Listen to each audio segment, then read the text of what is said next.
Una tranquilla città del tranquillo sud, abbandonata la città e abbandonato il sud, si svegliò un giorno tra il suo mare, le sue strade, la sua gente, i suoi disoccupati, il suo orgoglio e lo straordinario senso d'appartenenza ed identità culturale e territoriale. Si svegliò dopo mesi trascorsi ad attendere una decisione politica che fosse, per la prima volta, una decisione di giustizia giusta, d'equilibrio e sensibilità, di rispetto, e s'accorse che l'attesa era stata vana, le speranze tradite, l'ingiustizia compiuta.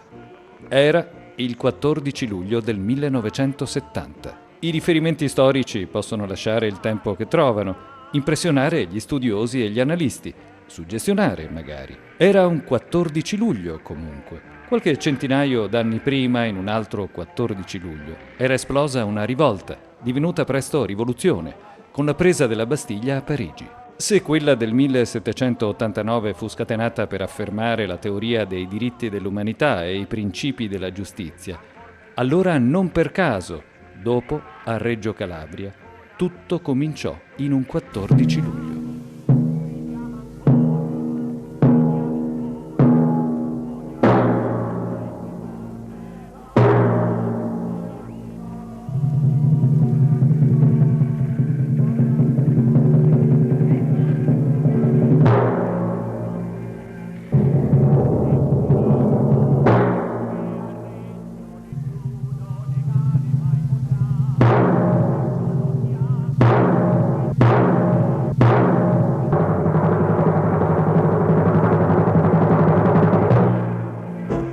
Ancora une la parola, poi a chi volla e chi vollerà, poi a chi volla, poi a chi volla, poi a chi volla e chi vollerà. E se qualcuno ancor pensasse di averci domati, con arresti, denunzi e carri armati, gridiamo ancora, gridiamo in coro. Poi a chi volla e chi vollerà, poi a chi volla, poi a chi volla, poi a chi volla e chi vollerà.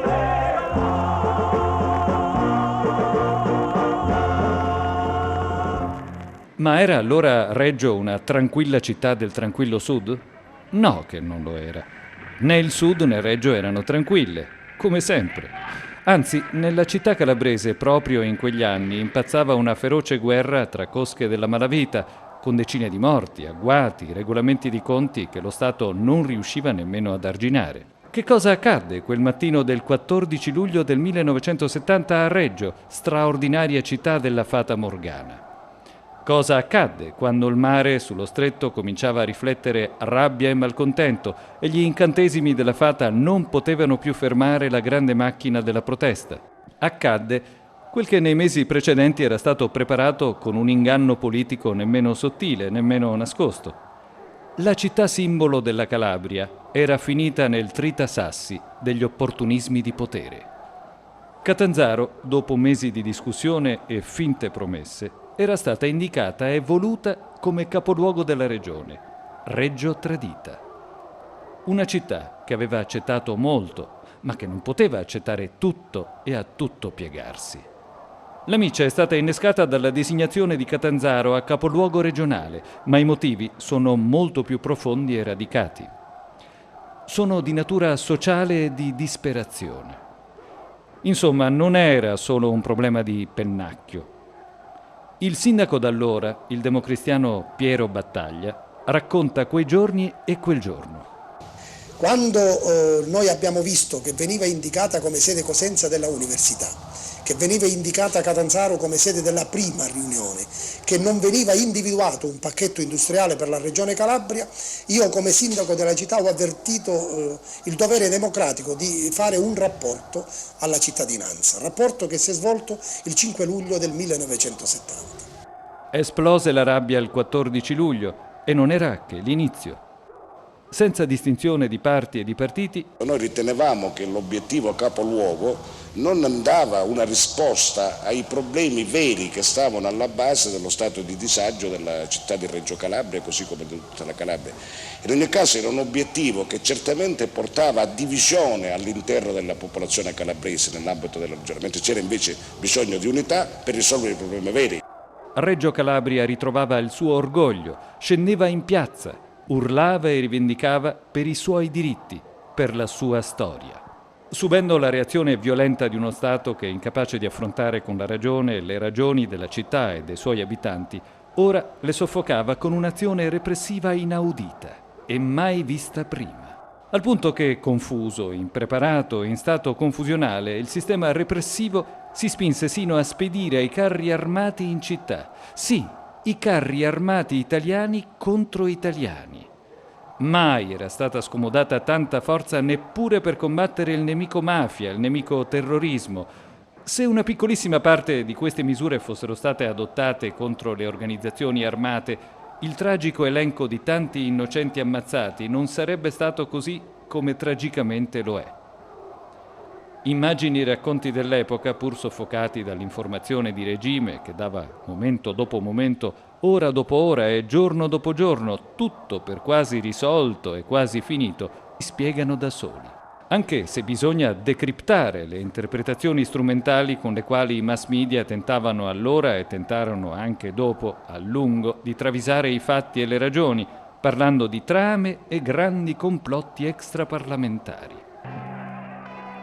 Nel luglio dello stesso anno, con i moti di Reggio Calabria, fomentati dai neofascisti, le confederazioni sindacali si trovano a fronteggiare una protesta eversiva, seppure spontanea, innestata su indubbi errori dei partiti e del governo. Il governo Colombo interviene successivamente con provvedimenti di industrializzazione del Sud che non verranno mai realizzati. La questione meridionale rimane un problema irrisolto. Così la raccontavano i cronisti di regime. Mascalzoni. Questo è l'unico paese occidentale che ha una televisione comunista. Ma quelli a Reggio, la storia lo ha dimostrato, furono i giorni della protesta per le strade e della violenza, della paura, ma anche della voglia per una volta di far sentire la propria voce. La città più a sud del paese, prima dello stretto e del mare, una città violentata dall'assenza storica dello Stato, relegata a città simbolo del dover chiedere per poter avere quel che le sarebbe spettato per diritto, simbolo e vittima contemporaneamente del clientelismo politico imperante, delle scelte tornacontiste di qualcuno contro tanti. Perché? Perché tutti contro Reggio. Giacomo Mancini, ex leader e ministro socialista, grande sponsor di Catanzaro capoluogo, la spiegava così. Devo dire che gli animi in piazza li accese il sindaco di Reggio, che fino a quel momento, stranamente, qui c'è una sorta di modifica di comportamenti, che fino a quel momento era stato il sindaco che aveva più dimostrato amicizia nei confronti del ministro dei lavori pubblici, che ero stato io. A sentirla così, dunque, la colpa sarebbe stata del sindaco. Difficile sarebbe stato farlo credere allora. Oggi farebbe anche sorridere se la storia non ci ricordasse che stiamo parlando di un lungo periodo, interminabile e duro, in cui, come capita spesso nelle vicende che hanno il potere come soggetto e i cittadini come vittime, c'era qualcuno contro tanti, qualche volta poi contro tutti. Tutti contro Reggio, appunto, come in quei giorni del 1970. Ricordo che il 21 marzo 1969 il Consiglio Comunale di Reggio votava all'unanimità, con un solo voto astenuto, un ordine del giorno nel quale si sanciva il diritto della città ad essere riconfermato il capoluogo della regione. Così pezzi diversi della città reagiscono e si assemblano in una rivolta che diventa emblematica, quella di un sud abbandonato e vilipeso. Barricate dovunque, che sembravano venir su spontaneamente. Barricate dovunque e soprattutto a Sbarre, a Santa Caterina, luogo cruciale